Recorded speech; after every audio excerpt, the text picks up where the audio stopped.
நாம் இன்றைக்கி நம்ம சேனலில் அருமையான ஒரு சாபுதானா ஜவ்வரிசி வச்சு ஒரு கீரை தான் செய்ய போகிறோம். ரொம்ப ரிச்சான இந்த கீரை நம்ம ஆடி செவ்வாய் ஆடி வெள்ளிக்கு சாமிக்கு நெய்வேத்தியமாக நம்ம இதை செய்யலாம்.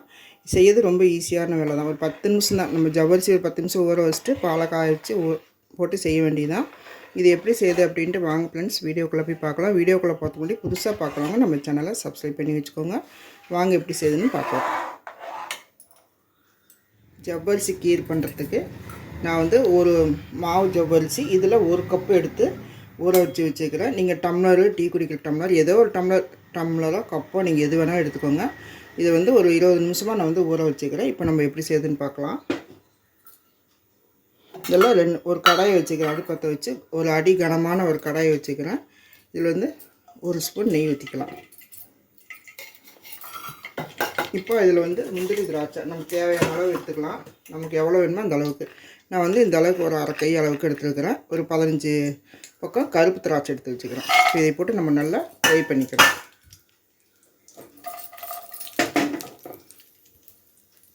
இப்போ முந்திரி திராட்சையை வந்து நான் வந்து வறுத்து எடுத்துட்டேன். இந்த அளவுக்கு வறுத்தா போதும்.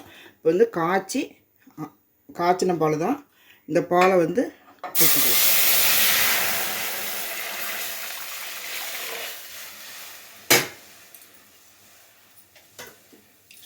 இப்போ இதில் நம்ம வந்து இந்த ஊற வச்சுக்கிற இந்த ஜவ்வரிசியை போடலாம்.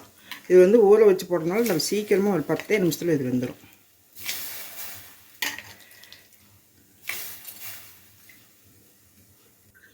இப்போ ஜவ்வரிசி போட்டு நல்லா கலந்து விடுங்க. இது வந்து சீக்கிரமாக வெந்துடும். அப்பப்போ அடி பிடிக்காமல் இருக்குது கிளறி விட்டுக்கிட்டே இருங்க. இது 10 நிமிஷத்தில் வெந்துடும். வெந்ததுக்கப்புறம் அடுத்து என்ன போடுறதுன்னு பார்க்கலாம்.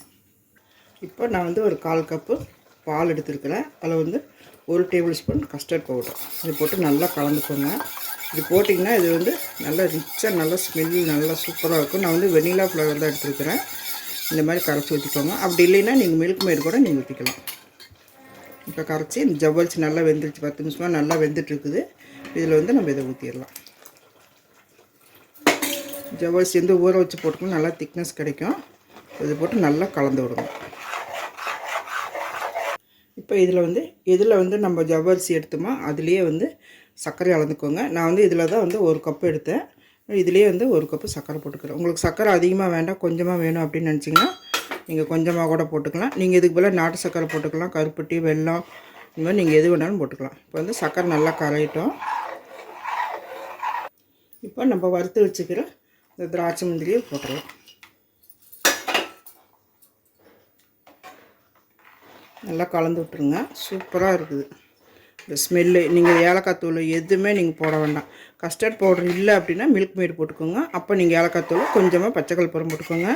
சாமிக்கு செய்யும்போது இந்த பச்சைக்கல்புரம் போட்டு செஞ்சிங்கனாக்கா ரொம்ப சூப்பராக ரொம்ப நல்லா வாசனையாக இருக்கும். அவ்வளோதான்.